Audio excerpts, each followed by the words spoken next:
Four Lions is a 2010 British film about Muslim terrorists, and despite what images that conjures in the mind, this is actually a comedy. It's a story of a group of radicalized young Muslims who wish to be suicide bombers.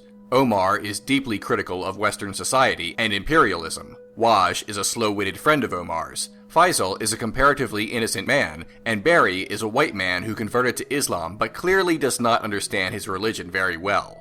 Omar receives a call to join a terrorist training camp, but this ends badly as Omar misfires a weapon that murders his trainers.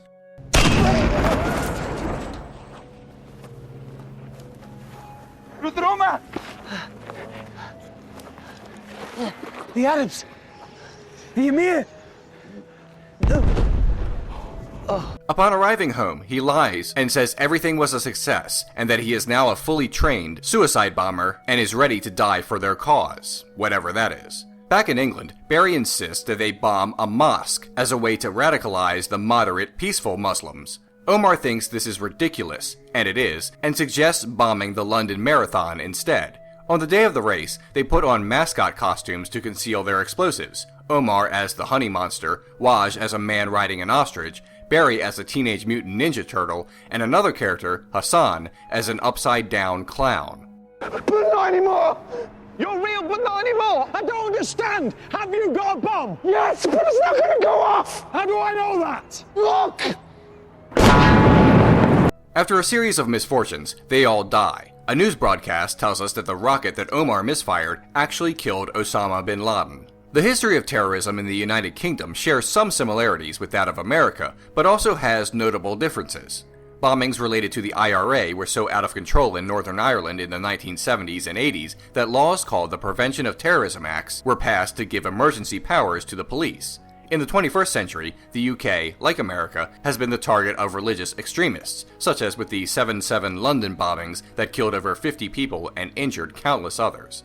Not to mention an attack in 2007 at the Glasgow International Airport. So why make a comedy out of it? Purely laughs? Shock value? Based on the dire nature of the film, its depth, and the manner in which it was portrayed as serious as comedy can be, that can't be true.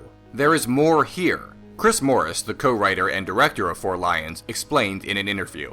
It was an attempt to figure it out, to ask, what's going on with this? This is something that's commanding so much of our lives, shaping so much of our culture, turning this massive political wheel. Suddenly you're not dealing with an amorphous Arab world so much as with British people who have been here quite a long time and who make curry and are part of the landscape. So you've got a double excavation going on. The project was originally rejected by the BBC for being too controversial. Funding was later secured through other production companies, and filming was underway. During the making of the film, the director sent the script to former Guantanamo Bay detainee Moazzam Begg. Begg has said that he found nothing in the script that would be offensive to British Muslims. In reality, Four Lions is not an offensive comedy. It seems like it would be, but it is not epic movie or haunted house or some other bit of screwball nonsense. It is a comedy with a point, and it is a comedy at all because people can often be influenced more by a lighter touch than a heavy-handed message. And catch the peanut.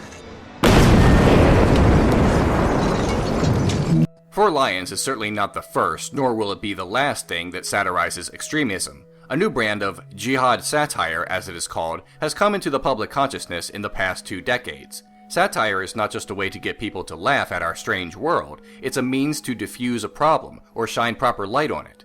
Researchers for Demos, a British think tank, actually recommended satire as a means of undermining the popularity of violent jihad, stating that, quote, satire has long been recognized as a powerful tool to undermine the popularity of social movements. Both the Ku Klux Klan and the British Fascist Party in the 1930s were seriously harmed by sustained satire, and examples are popping up left and right. Jihad, the musical, is a musical comedy and jihad satire. The show was written by Benjamin Schuer and Zoe Samuel. In Four Lions, the would-be terrorists use a pick-and-choose process of justifying their actions. When Omar's pacifist brother Ahmed comes to their house, Omar and his wife laugh at Ahmed's Islamic principles concerning his wife. Yet Omar pushes the limits of his religion as well, much further than his brother. They ignore the teachings that prove inconvenient and counter to their political causes. Of course, this is common in religion in general, taking what feels right and discarding what may no longer be relevant.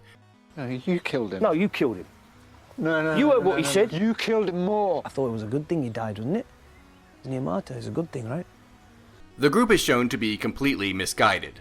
Their initial plan to bomb a mosque is counterintuitive, not only for the obvious reasons of killing their own people, but also because evidence will be uncovered that it was radical Muslims who did it, and that will only do more to keep peaceful, moderate Muslims desiring to keep their way of life and not fall in with the extremists. Terrorism, on the whole, is almost always counterintuitive. That's what this scene is all about. It's not only condemning people attacking their own mosque as pointless, it's condemning terrorism in general as pointless. Violence does not get the public on your side, it only casts you as the villain. The group talks about how their actions will make the entire Muslim population of their country rise up against the government. Of course, terrorism has historically been ineffectual. Terrorism brings people together only because it creates common enemies, the terrorists, not the government that it wishes to bring down through suicide bombings. Four Lions gets that, and uses these ideas, as well as comedy, to create a genuinely powerful and intelligent piece of cinema out of something normally not to be taken lightly.